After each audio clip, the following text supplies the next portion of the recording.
मैं अर्चना शर्मा आज कथा सागर में प्रस्तुत हूँ हिमाचल के सुप्रसिद्ध कथाकार बद्री सिंह भाटिया के आवाज कहानी संग्रह में संकलित कथा रिपोर्टाज एक यात्रा डरी सी लेकर। यदि आपको हमारे चैनल पर प्रस्तुत रचनाएं पसंद आ रही हैं, तो कृपया लाइक, शेयर और सब्सक्राइब कीजिए तथा नई नोटिफिकेशन के लिए बेल आइकन को दबाएं।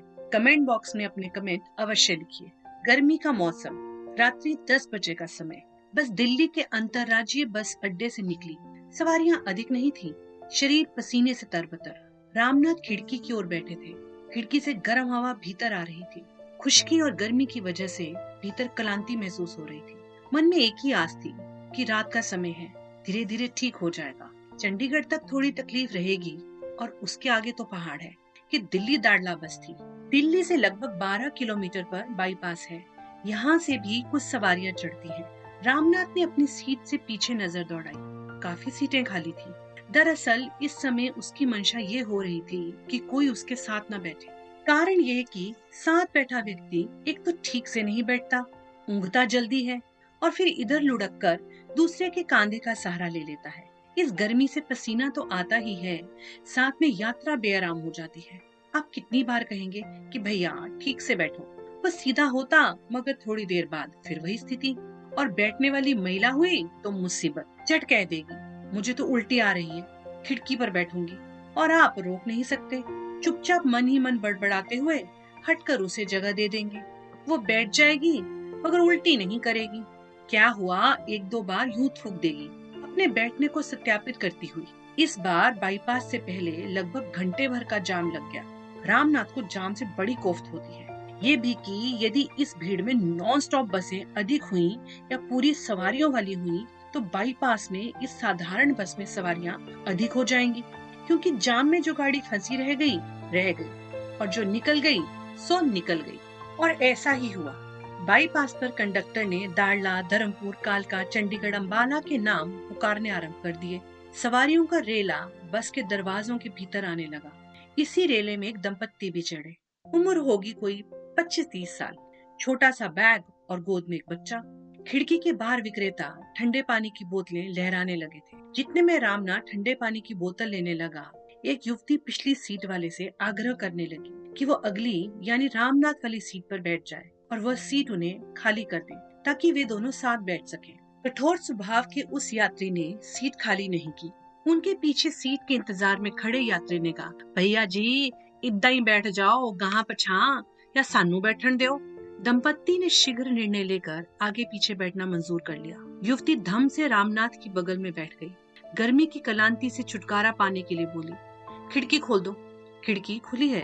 रामनाथ ने पानी की बोतल संभालते हुए कहा, हवा नहीं आ रही, बस खड़ी है, अभी तो यहाँ की दुर्गंधी आ रही है।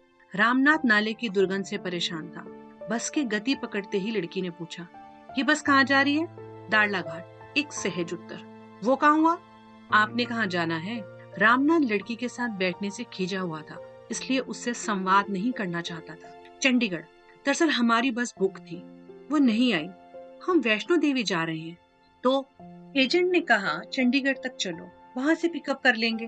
वो थोड़ा रुकी, फिर पूछा, चंडीगढ़ तक कितना समय लगेगा? 5 घंटे। और आगे यानी क्या बताया आपने? 4 घंटे और। लड़की के पूछने की निरंतरता से वो चौंका। ये ऐसे क्यों पूछ रही है? कहीं कोई पॉकेट मार चोर तो नहीं जो संपर्क बढ़ा रही हो? और अवसर मिलते ही उसे एकाएक कई ख्याल आए। यात्रियों के साथ लड़कियां मिक्स हो जाती हैं और वे स्पर्श सुख भोगते लुट जाते हैं। आप अकेले जा रहे हैं? एक और प्रश्न। इसके साथ उसका जिस्म रामनाथ के साथ टकराया। हल्का गुदगुदा सा एहसास। बस अपनी गति से भाग रही थी। रामनाथ को स्त्री स्पर्श और वो भी एक लड़की का, उसे थोड़ी रोमांचकता महसूस हुई और ध्यान फिर पॉकेटमारी की ओर चला गया। अक्सर ऐसी लड़कियां यात्रियों को बातों में उलझाकर फिर उनके साथ स्पर्श कला के माध्यम से पॉकेट काट लेती हैं। आगे किसी मोड़ पर उतर जाती हैं। उसने अपने पॉकेटों की जांच की। वो लड़की बाईं ओर थी। इधर की पैंट की जेब में रुमाल ही था। बटुआ पिछली जेब में था जो उसकी ओर थी, मगर इसमें उसके पॉकेटमारी के इस चैतन्य के कारण अधिक राशि नहीं रखी थी। और वो पॉकेट बैठक में दबाव में था, निकालना आसान नहीं होगा। फिर उसमें बटन भी काफी कसा हुआ है। दूसरी जेब में कुछ पैसे थे, पर वो बस की बॉडी की ओर होने से सुरक्षित थी। अगली जेब में कुछ पैसे थे, मोबाइल था, सो वह सजग हो गया। लड़की के सवाल का उसने छोटा सा उत्तर दिया, हाँ। लड़की चुप हो गई थी, संभवतः ये सोचकर कि ये व्यक्ति कैसा है। मैं साथ बैठी हूँ, बात कर रही हूँ, और यह इतना लंबा 5 घंटे का रास्ता। यदि ये संवाद करता रहा तो आगे इसे सीट ली जा सकती है, फिर हम पति पत्नी एक साथ बैठ सकेंगे। बच्चा गोद में सो जाएगा, वो भी पति के कंधे पर ऊँग सकती है। रामनाथ को ऊँग लगने लगी थी। बस की रफ्तार से गर्द मिश्रित हवा उसे आराम दे रही थी। आगे बस ने शायद एक मोड़ काटा हो। उसे लड़की का फिर स्पर्श हुआ। वह चौंका। ये कोई पॉकेटमारी प्रक्रिया तो नहीं होगी? एक बार ये इंद्रियों से उसने अपने पॉकेटों का निरीक्षण किया। इसी सोच में उसे ख्याल आया, पिछले वर्ष कोटखाई का एक बागबान इसी तरह बस में सफर कर रहा था। पैरों के पास पड़े बैग में सेब बेचने की कुछ कमाई थी। 30,000 थे शायद। अखबार में लिखा था। यही बाईपास से चढ़े थे वे दो युवा। उन्होंने उसे बातों में ऐसे उलझाया कि वे अपने से लगे। उन्होंने उसे अपना अंकल माना और ठियोग से आगे का रास्ता बताने को कहा। बागबान मान गया। वे शिमला की वादियों, वहां के नजारों और जाने कितने स्थलों की जानकारी के साथ बतियाते रहे। रास्ता लंबा था। पीपली के पास बस रुकी। कंडक्टर ने खाना खाने, चाय पानी के लिए 10-15 मिनट का वक्त दिया था। यही उन लड़कों में से एक ताजे पकौड़े और लड्डू ले आया। तीनों ने प्यार से खाए। अगले दिन जब बस शिमला के अपने गंतव्य स्थल पर पहुंची तो कंडक्टर ने पाया कि एक सवारी बेसुध सोई है। कई आवाजें दी, वो उठा नहीं। वो घबराया। पुलिस को सूचना दी।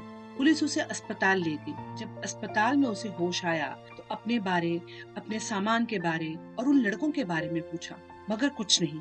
वहाँ कुछ नहीं था। डॉक्टर ने बताया, शुक्र मनाओ कि बच गए। तुम्हें बेहोशी की दवा खिला दी थी। इन दिनों यहाँ आए तुम तीसरे व्यक्ति हो। लूट गए वे तुम्हें। रामनाथ सिहर गया, मगर फिर सहज हुआ।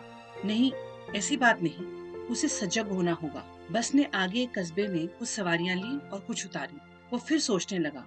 उसे ख्याल आया अपने साथी सूद का। उसने भी पीपली में बिस्कुट खाए थे। उसकी हीरे की अंगूठी और जेब से रुपए गायब थे। दूसरे हाथ की पुखराज की अंगूठी खुल नहीं पाई थी। वो शिमला जब पहुंचा और कंडक्टर ने जगाया तो उसे जाग आई थी। जब उसने सूद से हमदर्दी जताते पूछा कि ये सब कैसे हुआ, तो वही एक उत्तर।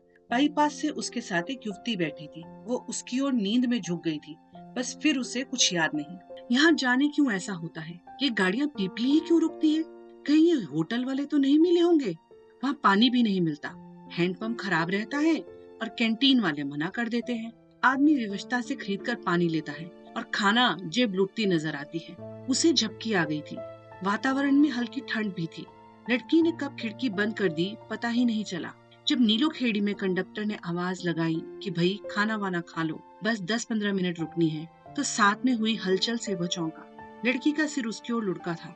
सहज हुआ तो अपने भौगोलिक परिक्षेत्र की इंद्रिक जानकारी ली। सब ठीक था। वो उठा और शौच के लिए बाहर निकला। लौटा तो देखा उसकी सीट पर युवती का बच्चा सो रहा था और वो अंकल चिप्स खा रही थी। उसे लगा वो अभी कहेगी लो खाओ। वो मना कर देगा, क्या पता क्या करे। उसे साथियों का एक वाक्या भी याद आया। ये जयपुर लाइन में हुआ था। लड़की ने यात्री को कुछ सुंघाया और उसका सब कुछ लूट लिया। वो लड़की भी बच्चे के साथ थी। नहीं नहीं, वो बचेगा इस सब से। उसने सीट पर बच्चे को देखा तो बाहर निकल गया। बच्चा तो बच्चा होता है, किसी का भी हो, उसे आराम मिलना चाहिए। बाहर उसने सिगरेट सुलगाई और सोचने लगा। सीट के नीचे ब्रीफकेस भी है, मगर उसमें ताला है। वो आश्वस्त हुआ। फिर सोचा, चलो जो होगा देखा जाएगा। इधर युवती अपनी चिंता में थी। पति के साथ जो सुरक्षा होती है वो अन्यत्र नहीं। रात का सफर आसान हो जाता है। उसे अपनी बस के एजेंट पर भी गुस्सा आ रहा था। ऐसा वादा क्यों किया?